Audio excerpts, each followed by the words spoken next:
Welcome to Smart Talk, where we speak with leading academics and other thoughtful persons on the important challenges facing the world today. My name is Edward Dodson. I am a longtime member of the faculty of the Henry George School of Social Science. We are joined today by Chloe Brown, a policy analyst with the Canadian government. Ms. Brown was a candidate in the recent mayoral election in Toronto, Ontario, Canada. From her interviews and public statements, she comes across as a solutions-oriented person. High on the list of issues she identified during her campaign is the lack of housing options affordable to low and moderate income households, whether for ownership or as a rental.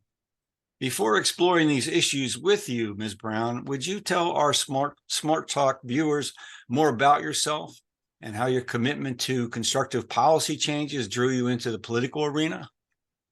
All right. So in Toronto, I work at a university, and within the university, it's a grant agency. And what we've been doing for the past 4 years, I've been only there for a year now, actually, less than a year. But it's called the Future Skills Center, and we fund different sectors, innovating operations and processes that would attract new talent and also improve their productivity. So for example, there's an automated microfactory, and during COVID, it was able to produce 160,000 masks in under 2 weeks with only 2 people there because the automated processes. So whether it was 3D laser cutting or they were using collaborative robotics, it was able to bring down the overhead, the labor, and still able to produce what it needed. So that's what really brought me to politics, because in the back end, I do program evaluation and research. And one of the things that really troubles me about working at a grant agency is that, yes, we provide that first seed funding, but sustainability often depends on your government adopting it and scaling it. Because yeah, you can work at university, but the students leave and then you have a new batch to try these ideas with. And when we talk about sustainability, we often fail to look at how inclusivity matters, because I, as someone at 31, should be able to grasp it. My mom should be able to grasp it, my grandparents, and that's how something becomes sustainable. It's not just the fact that it's green. So I got into politics to really challenge the management style that is currently dominating. And for me, that's like neoliberal management. And it's really good for raising money, but it's not really good at looking at how to make things scalable to the larger public. So yeah, Well, it's a let me long ask you story. a very pointed question. Do you think this is somewhat of a generational issue in terms of generations having a very different understanding of systems and how they apply to the people living in communities and to a municipality? Yes and no, because what I found doing voter engagement is that even though our generations may be separate, we want the same things. How we communicate it differs because of how we've been trained through different education styles. And also there's a gap between post-secondary education attainment, where my parents were they just left high school and they gained their professionalism through trial and error.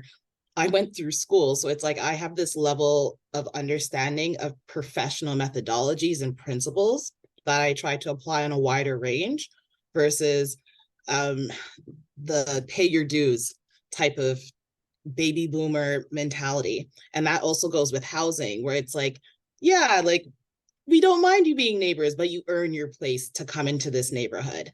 And that's what NIMBYism has become, where it's I don't doubt that voters want new neighbors, but it's the way that housing has been politicized by left and right-wing parties that have created these different subgroups. And that's created a further generational divide, because I live in an apartment building and I have senior neighbors and we're getting along fine. It's not until you talk about home ownership that it becomes an issue. Well, in Toronto, is the dominant form of occupancy owner-occupied, or is Toronto a largely renter-occupied city, as, for example, New York City would be? It has become largely renter occupied. And when I was doing the voter engagement, it's surprising how many houses I went to, and there's students that cannot vote because they are international students. So that means like they're foreign and they Right. don't have the right to vote, or they're from rural towns and their voting station is somewhere else. So it's like you have 9 people living in a house that cannot vote, even though the person on the registry is the voter and they can vote from outside the city. So landowners can technically get 2 votes if you look at it, because they can vote in the place they reside and the place they own land. So there's a huge swath of voters that could not really participate in this election. And it really shows in terms of how renters are treated by the municipal system, in my opinion. And one of the things I was really pushing for was a publicly owned tenant system, because as a tenant, you're looking through Kijiji, you're looking through Craigslist. In Toronto, we use something called PadMapper, and all these private groups use your data to improve their systems, but there's no agreement like that exists in the municipality. So it's like, how do I as a tenant influence housing policy if I'm not registered as a voter because I'm a tenant, if I'm not like seen as a voter because there's no registry for me to even register on? So it becomes a larger systemic issue where it's like tenants are devalued even in the creation of programs and services, because most things cater to homeowners because they have a stabilized location. That sounds like a very complex political structure where, if I heard you correctly, someone can actually vote in 2 locations based on the fact that they own property in 2 locations that are not in the same municipality. So Yes, as long as you're a citizen. as long as you're a citizen. Yes, Huh. and citizenship plays a very strong role in who gets to vote. Like 50% of Torontonians that are residents are born from outside of Canada, and they don't have the right to vote. They're They're not permanent yet residents. naturalized, as we would Yeah. say. And that's the thing, like naturalization can take 4 to 5 years. And if you're in that 5 year cusp, you've missed the election cycle. So it really is a matter of timing. And when you apply home ownership, because that's where like your voter location guide gets sent to as well. If you're someone that's constantly being forced to move, you lose your voter's card. And this is something that happens to a lot of tenants, because it's like, if the election's not promoted, how do you know there's an election going on? How do you receive your voter's card to tell you what poll to go to? And it exacerbates the lack of representation of tenant issues and the lack of a property scale. And a property scale in Toronto is like a rooming house that you live in that's off the campus, and then you get an apartment, and then you get a house. But because like apartments and rooming houses are now both the same price, and rooming houses are not legalized here or licensed, it's become a very competitive market of like people in their 20s competing against people in their 50s. And we're all competing for like a rental of any sort. It doesn't even matter the quality at this point. And because like right now in Canada, like we are facing the Bank of Canada as they fix our mortgage rates, we're seeing that a lot of the foreign ownership fears that we had, it's domestic property owners that are outplacing would-be first-time owners, Is because that the an issue average, of yeah, absentee ownership? In other words, are the property owners largely non-Toronto residents? yeah. So they own a good deal of investment property, but they're not close to the property, and so may not maintain it or look after the property as one would if, let's say, you owned a 2 or 3 family property and used 2 of your units as rentals. Yes, and that's exacerbated by our universities and colleges heavily relying on foreign students. So the average rental cycle is a semester, really. Mm. And once those students like cycle out for the summer, then a lot of property becomes available. So it's like me as a young professional at 30 starts competing against students and wishing for them to leave. And this is the things that are breeding resentments between generations, I feel, more deeply than like the lack of communication between us. It's like we're all competing for the same bad resource. And it gets worse when politicians use that. where it's like, oh, I only represent seniors and I represent businesses. And then it's like, well, I represent the working class. And while we all have the same issue of trying to get property, it's like the residents associations become weaponized against tenants. And in Ontario, which is our larger province, there's a land tribunal board where I, as a resident, could stop an affordable housing development if it doesn't apply to neighborhood character, and the cost is $400. Hmm. Yeah, so it's like I Well, could stop it. you know, Yeah. the NIMBYism and all of that, and there's so much resistance in every city to land use changes, and of course, one of the policies that you've put forward that certainly attracted us to you to talk to you was your support of land value taxation, and first I would wonder, ask you, where did you learn about land value taxation? Was this in your formal education or through contact with in other individuals in the political arena or the activist arena in your area? And then tell me how powerful a tool you think it could be to solve some of the problems you've just identified. So I actually stumbled across it in just my research for my platform, and I didn't really understand how large of a scale it was being applied to until the physiocrats reached out to me. And we had a Reddit conversation where they asked me anything. And it was like, I adopted the policy because I saw it working in Singapore, the Netherlands, and Australia. Yeah. And I thought, as leading economies, like, why not apply it to something that I want to be leading? But the more that I spoke to the physiocrats and the Georgists, it's like, okay, I understand now that North America is trying to adopt this. And as I got into the mass value appraisal calculators that I saw out there, I was like, this is a really good idea because we already have different policies where we're using metric-based systems based on location. So in Toronto, we have the Toronto Strong Neighborhood Strategy.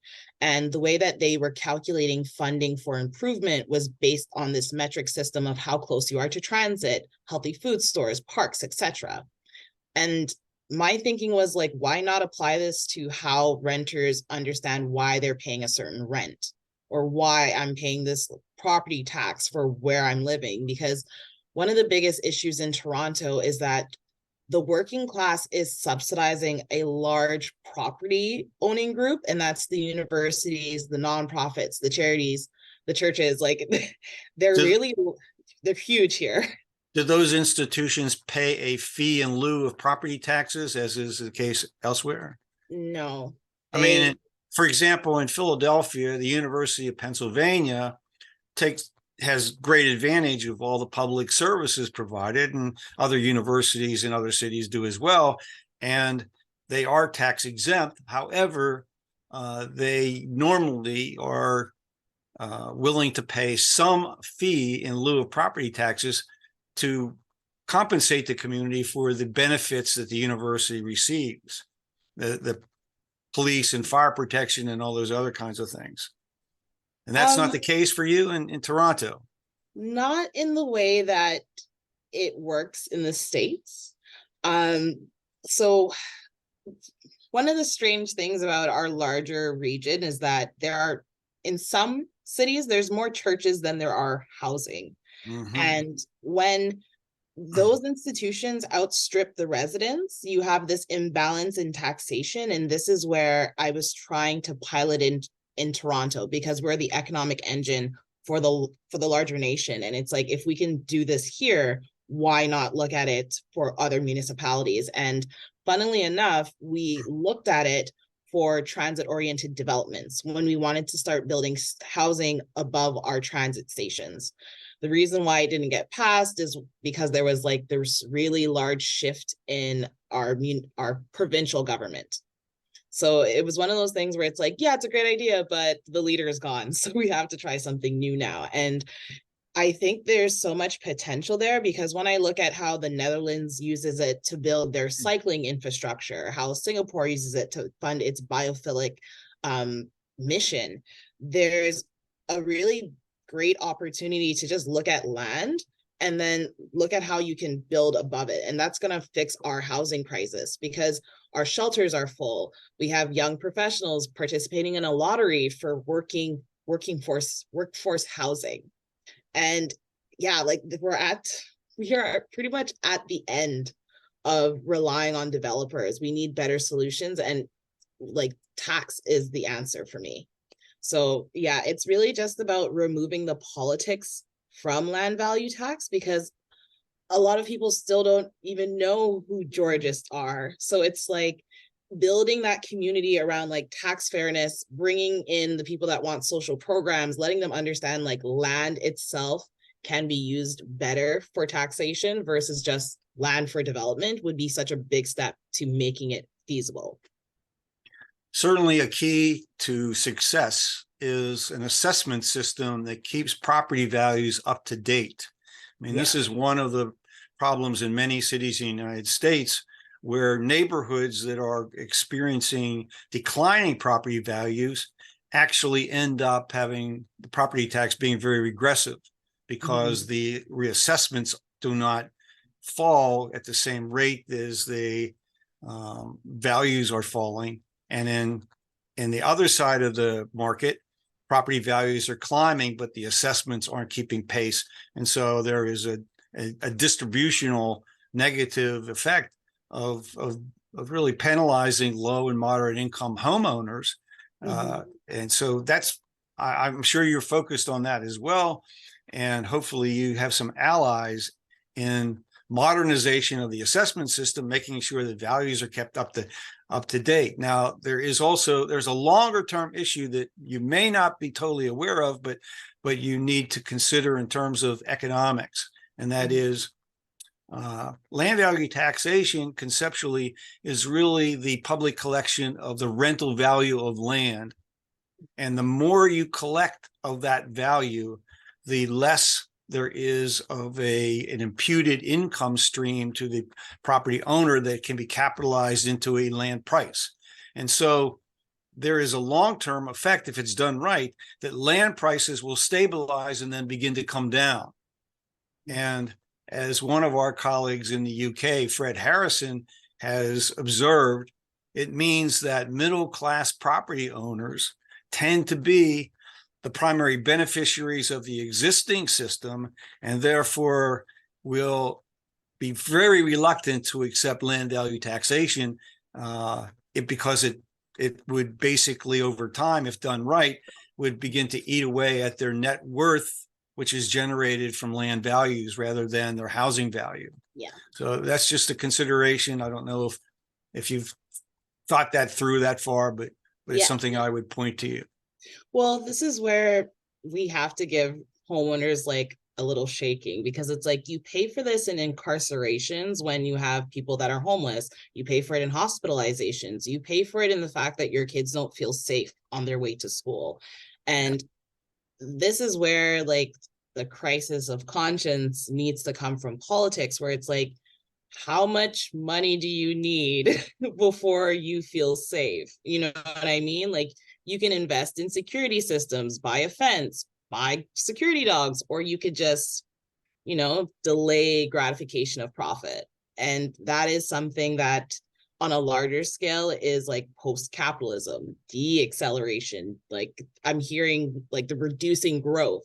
And it's a very scary thing to think about when we're dealing with inflation. But when you talk about how land value could stabilize, that's where I find I was able to win over some like middle income homeowners, because their mortgage rate goes up with this lack of housing that I have and people that are homeless have, because it's crunching the market, and there's only so high that things can go. So yeah, it's one of those things where I'm really trying to find more people to create a plain language storytelling guide to it, because it's not like the appetite for change isn't out there. It's just me talking to you, like, this is academic speak. How do you explain this to like a mother of two in an apartment that is saving up for a mortgage?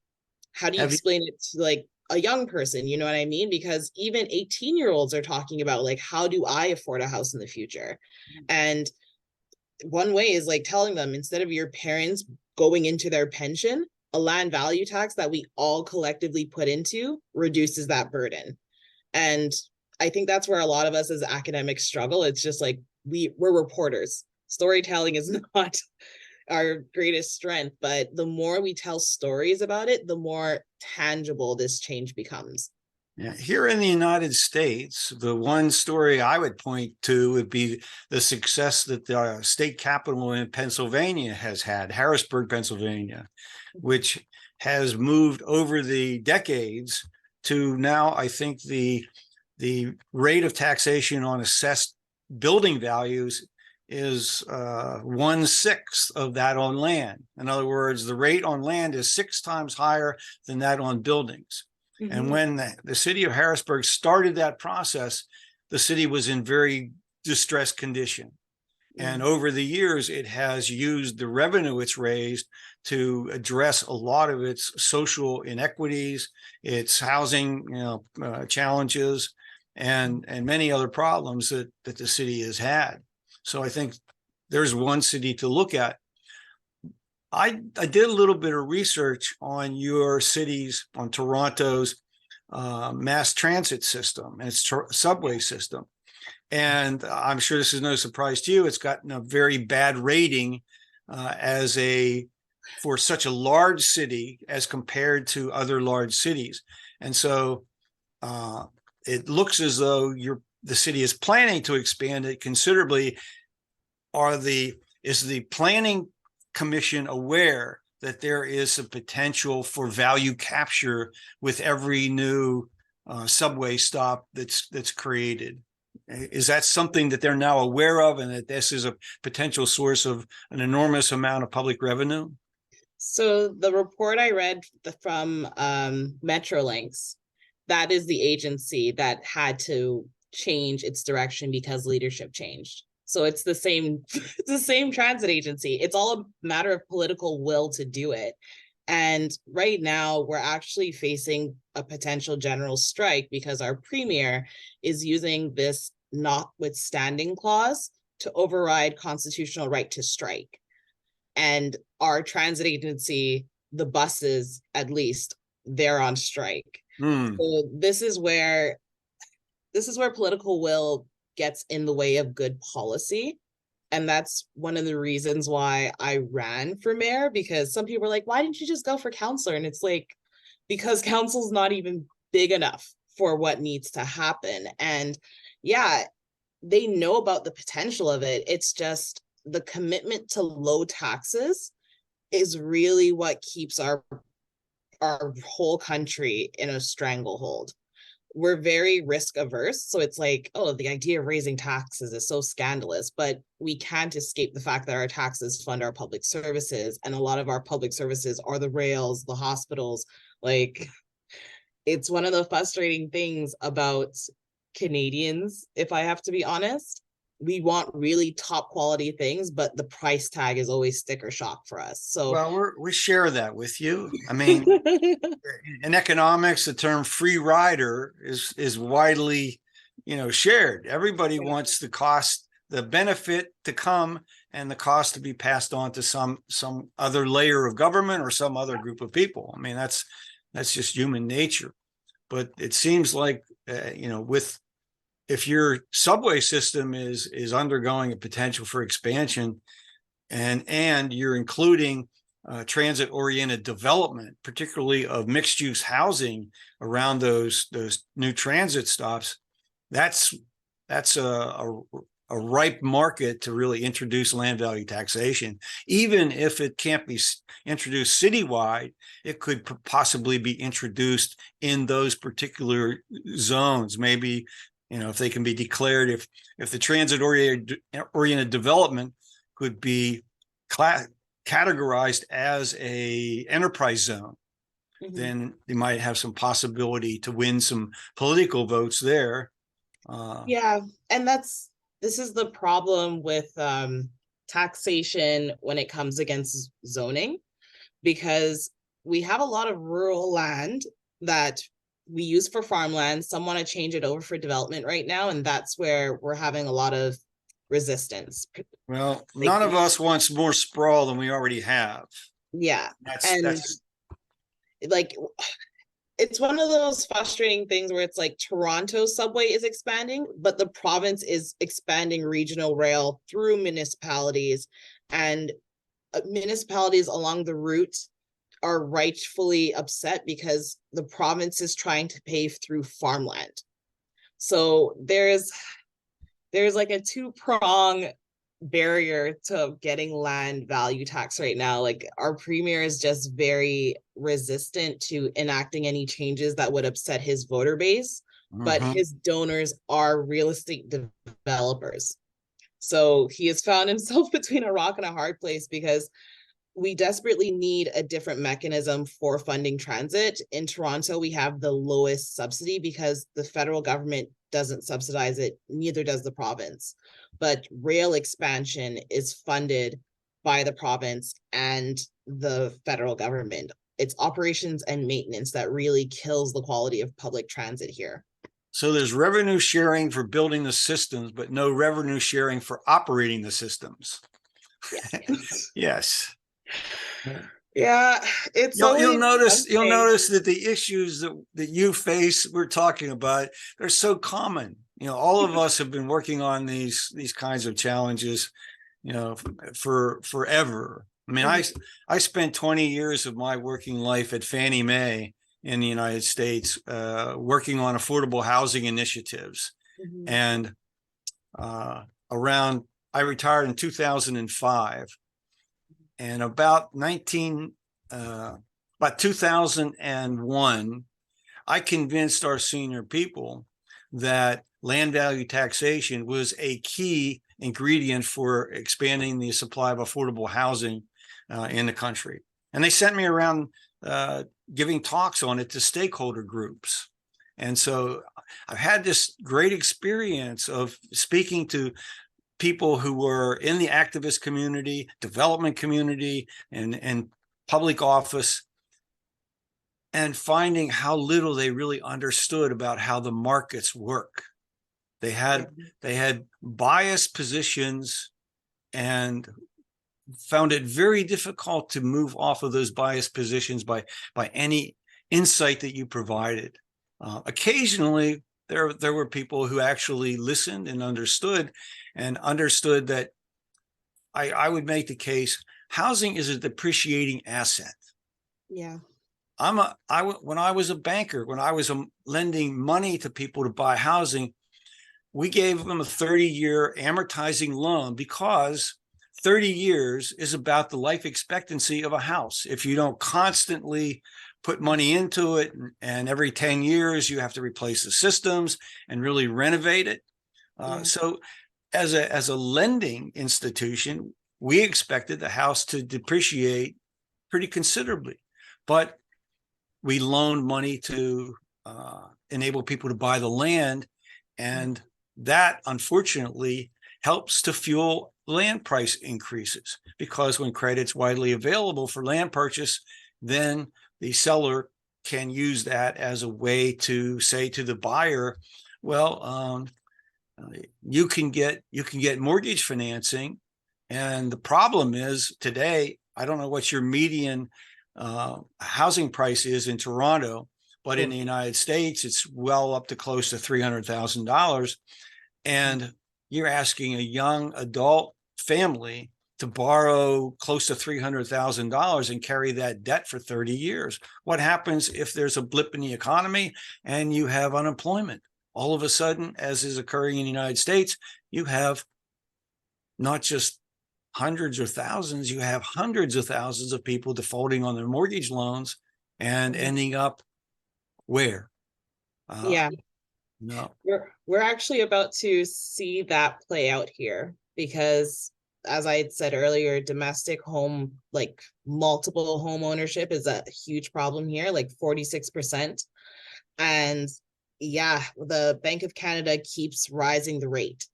And we're seeing that just on like the message boards, you're seeing how young professionals, parents all got together in an agreement to buy multiple homes, and now the rates are getting raised, and now like whole life savings are like they're either up for sale or they're going to be wiped out. And it's a lot of like young newcomer professionals who've been told on social media, like, housing's this stable asset, invest, invest, invest. And like in Canada, no one talks about housing depreciating because we have such large land mass. And it's really like, as a person who like grew up in her 20s, like seeing the housing crisis in America, like it's shocking that that behavior crept up here. And we're like really in a pinch because we have a bunch of land that could be developed, but then you have homeowners that don't want homeless people living in their communities, even though they'd be in a modular housing setting. There's young people who cannot afford housing because the cost of a house is like $1 million.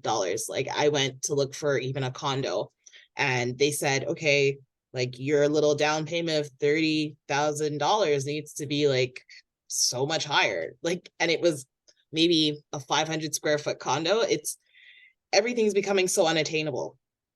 Does the And city have an inventory of land that could be made available for affordable housing? they do, but everything's getting blocked. So at the land tribunal, I go there with my $400 and I can stop a whole development. And it's there until the appeal is seen. And because the tribunal is underfunded and understaffed, like it takes a year, 2 years to be seen. And these delays are just eating up the cost of home building. So now an affordable unit that was once 16 stories now needs to be 35 stories. And people want to fight about the shadow of the building. So it's like another delay goes in, and it's just, it's becoming, it's not even a squeeze, it's suffocation. Like I talk to young people all the time, and it's like we're all trying to figure out, like, can we leave the province? Because it's like, if you want children, if you want to be able to support a spouse that may go into like their master's or their PhD, you need to have stabilized housing, and that's no longer affordable. Like, Oh, so it's the typical quandary.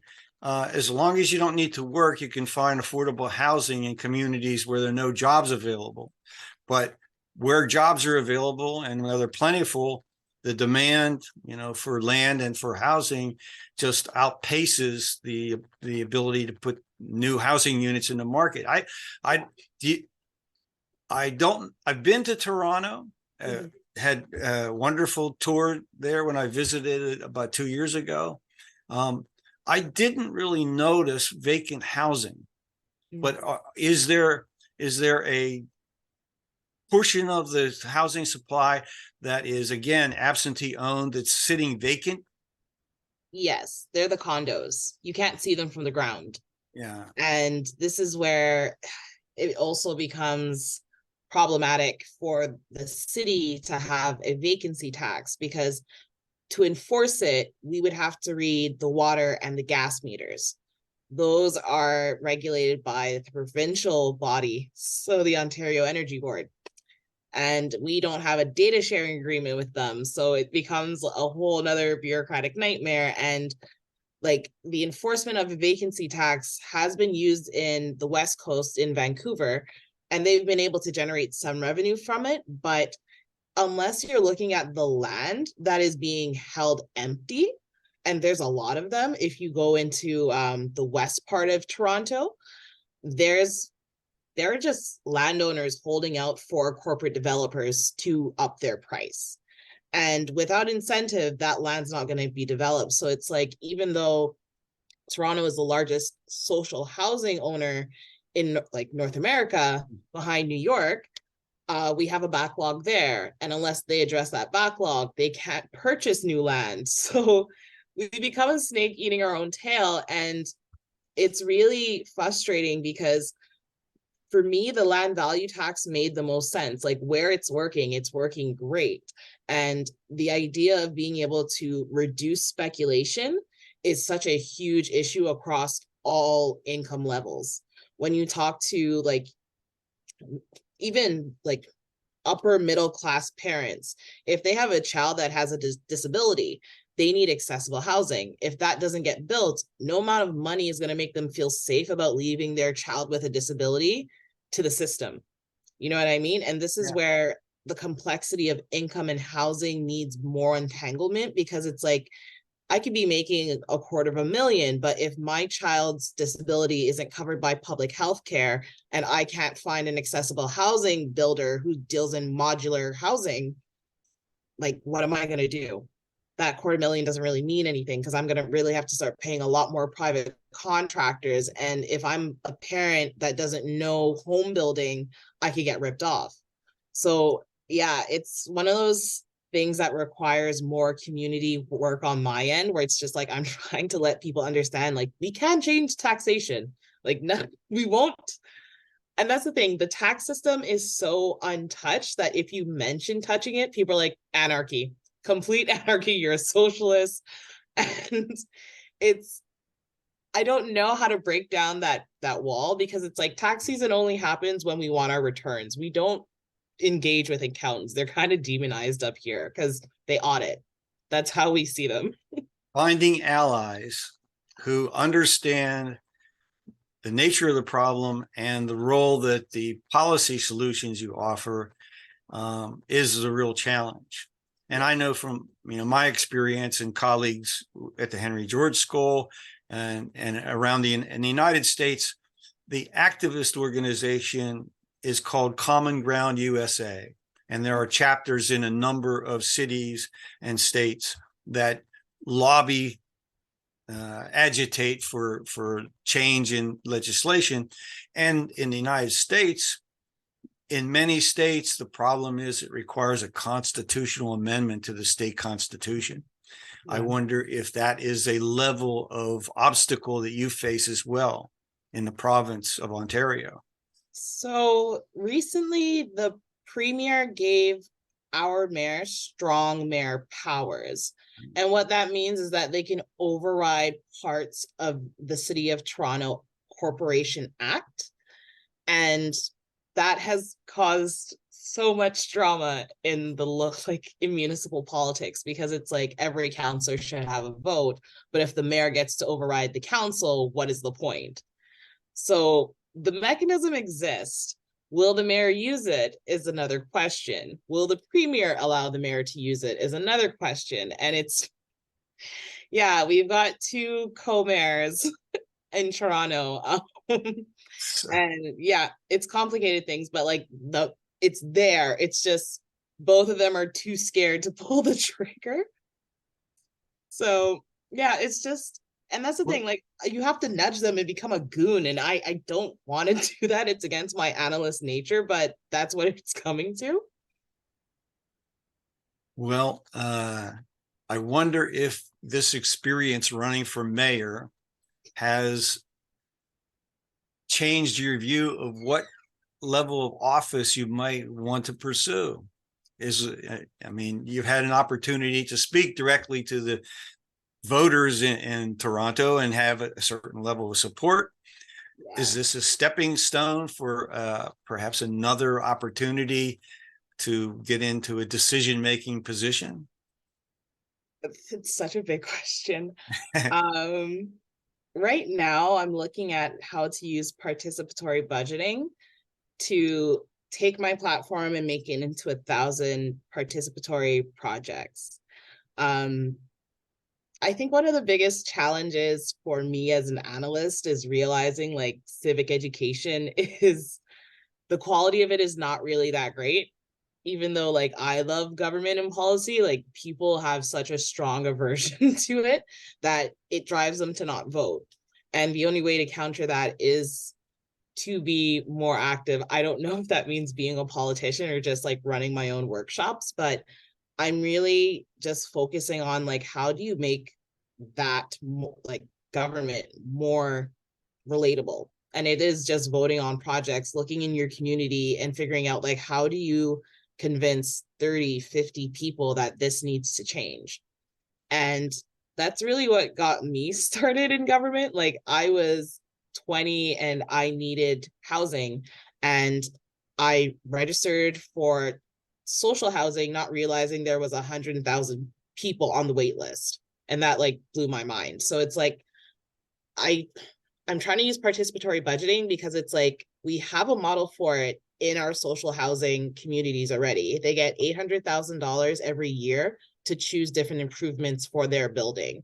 How do you make tenants in condos, in privately owned buildings, ask their counselors for money to change their surroundings? It's our tax dollars.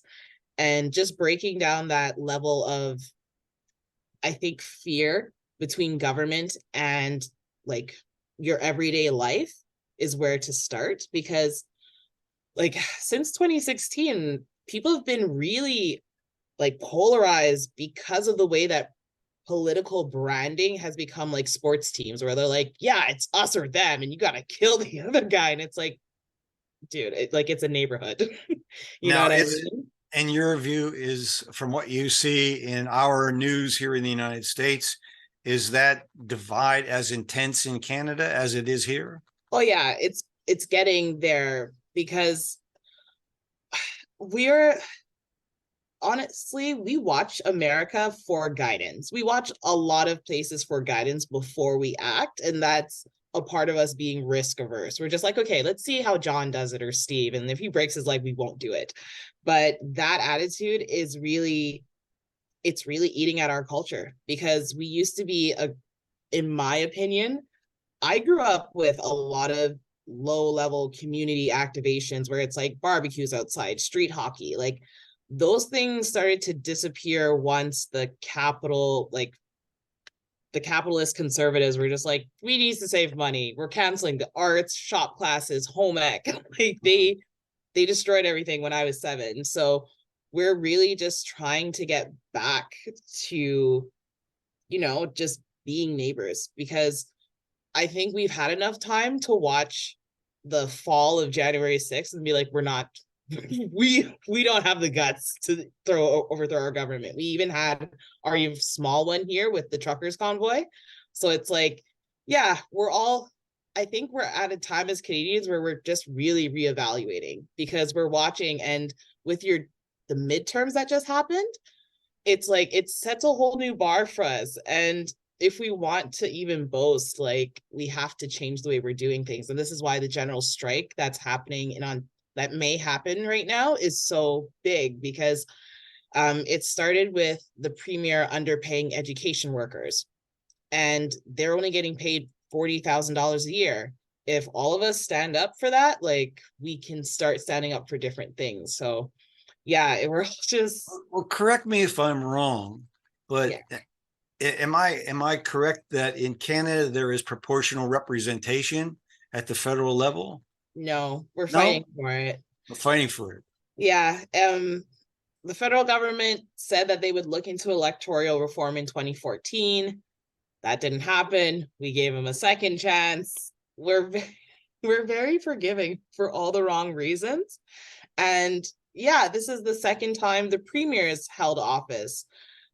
John Tory, who's the mayor, this is his 3rd term. So it's really just about like activating working class people and reminding them, like, politicians are like their employees. They work for you. Well, Give them Chloe, ideas to work with. I will tell you something a little bit about the history of the Henry George School of Social Science. It used to have a presence in Canada and in Toronto and in Montreal Oh. number of decades ago, Hmm. and perhaps with your support and involvement, some of the Georgists who are in Canada might be persuaded that a extension of the Henry George School of Social Science in Toronto could be a good tool for civics education. It already exists. They're very informal, but they've approached me on the street multiple times already. And it's actually fascinating because it's like I never knew that they were here. And it's an urban planning group, like urban planners. And that's the thing. It's like policy rarely speaks to planners. Like we send you documents, but we don't talk about the intersections of our work. And yeah, the Georges have just stopped me on the street like, hey, heard you're into land value tax. Well, So, when yeah. when you're someone who has a very minority position on an important public policy issue, you're always looking for someone who has somehow come to those same conclusions, those same perspectives. I mean, it happened to me as a much younger person. You know, when I first heard about the subject of land value taxation from a city planner, and I was attending a series of public forums on comprehensive land use planning, and back in the 1970s, this was, and I was already concerned about sprawling development in Pennsylvania, where I lived at the time. And this city planner gave a very persuasive talk about how the taxation of land values could stem urban sprawl. And then I approached him and I said, I've never heard of this policy, you know, and he said, give me your business card. And I did. And about a week later, I got a stack of documents in the mail that kept me reading for a while and studying. And then eventually I found out there was a Henry George School of Social Science that was teaching about this subject. And so it brought me in, you know, from a standpoint as I had a professional interest at first, and then the association with the school reinforced the moral issues that were involved more than I had ever given any thought to. The very moral issue of whether or not individuals should be permitted to own land without compensating the rest of the community for what is essentially a privilege. And that's a very hard point, a moral point to sell to people today who are very much dependent on the net worth in their residential property for their retirement income, and even to passing on to an estate, you know, to children. And certainly it's true for minority households who have managed to become property owners, which is a major improvement in economic well-being for a lot of families. So it's a difficult issue to convince people is in their best interest, even when, for someone like me, and maybe you're becoming one of these people, you recognized how powerful of a tool it can be to benefit the community as a whole. Yeah, and it actually coincided with my research into environment's social impact and good governance goals, ESGs. They're this new investment class for investors trying to do social impact. And that's how I came across land value tax, because the way that Singapore uses it to green their environment, to grow their spaces and fund development, it's nothing short of like revolutionary. And on a national scale, it's working in a lot of places, like 35 countries. It's just North America. Like we have our resistance to things that are not Western. And this is where like I'm trying to find more allies across like social work, even just like engineering, to talk about like how we need a better source of funding in the public realm to do these projects, because like Toronto has the lowest property tax in the region, and that's great, but at what cost? And this is you mean the lowest rate of taxation as applied to assessed values? Yeah. Okay. And that's the thing. It's like, it's really great because we're the heart of our province and the country, but you can see the rapid deterioration of the state. Like we have overflowing garbage. Right now we have a roadkill problem and they're understaffed. So it's like we can keep taxes low to make this place attractive to investors at the cost of running out residents. And that's where a lot of people have to grapple with, like, what type of city do you want? Because the vibrancy of the city isn't because tourists come here, it's the people who live here. Look, those people in the United States who are working, to persuade political officials and office holders to move to a land value tax basis, they're pretty consistent about telling the office holder the best thing to do is to make a revenue neutral shift.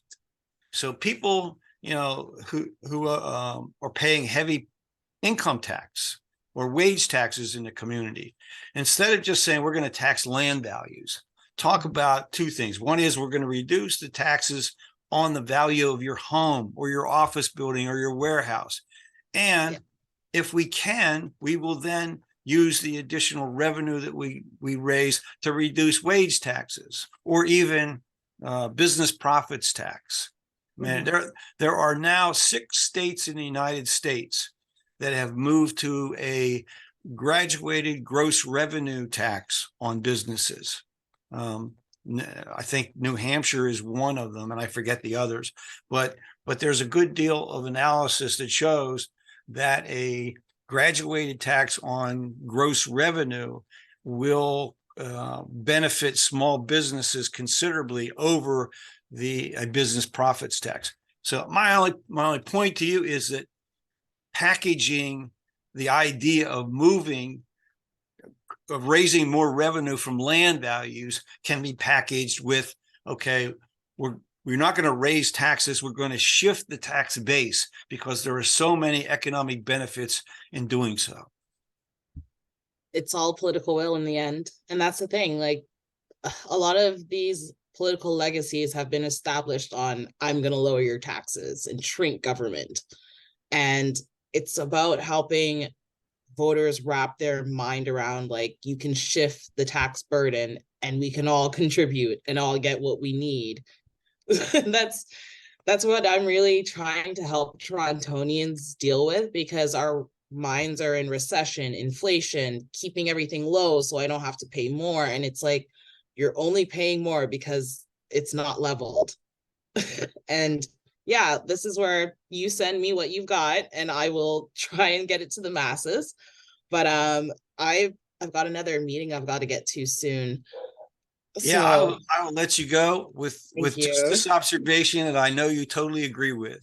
Politics dictates economic outcomes.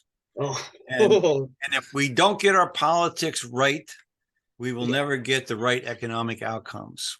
Absolutely. Chloe, it's been a great pleasure to talk with you for Smart Talk. And I hope that we can welcome you back for another session not too distant in the future, and maybe with the opportunity to congratulate you for your election to that next office. All right. Thank you so much, Edward. I hope you have a wonderful evening. Same to you. Take care, and we'll be in touch. Well, that's it for this edition of Smart Talk. For more information on this and other episodes, please visit our website, henrygeorgeschool.org. I'm Edward Dodson.